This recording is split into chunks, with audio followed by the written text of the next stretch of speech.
স্বামী স্ত্রী সহবাস করার পর গোসল ছাড়া কি কি কাজ করা হারাম? গোসল ফরজ হয়ে গেলে কি কি কাজ করা নিষেধ? এক, কোরআনে কারীমের তেলাওয়াত এবং স্পর্শ করা এটা নিষেধ। নবী করিম সাল্লাল্লাহু আলাইহি ওয়াসাল্লাম বলেছেন যে জুনুবী ব্যক্তি যার গোসল ফরজ হয়েছে সে কোরআন তেলাওয়াত করবে না।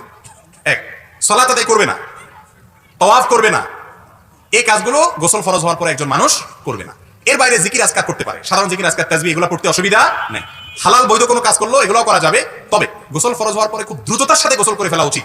যদি আপনি দেরি করতে মনে চায় যে রাত গভীর আছে আমি ফজর আগে দিয়ে করব, পরবর্তী ফরজ সালাতের আগে করব, করতে পারেন, কোনো এতে বড় কোনো গুনাহ হবে না। তবে এক্ষেত্রে সুন্নাহ হলো ওযু করে নিয়ে তারপর অন্য কাজ করা। এটা নবী সাল্লাল্লাহু আলাইহি ওয়াসাল্লাম থেকে সাহাবে যে তিনি ফরজ গোসল একটু দেরিতে করলে ওযুটা করে নিতেন, ওযু করে নিয়ে এরপর আপনি ঘুমানোর কাজ করেন।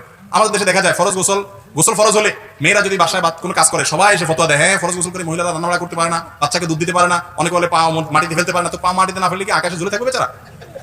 এগুলো সব আমাদের বানানো। আর তাড়াতাড়ি গোসল ফরজ হলে তাড়াতাড়ি গোসল করা, এটা আপনার সকল মানুষের জন্য প্রযোজ্য, নারীদের জন্য প্রযোজ্য, পুরুষদের জন্য প্রযোজ্য। শুধু ফতোয়াটা নারীদের উপরে খোঁচাবেন এটা কিন্তু সঠিক না।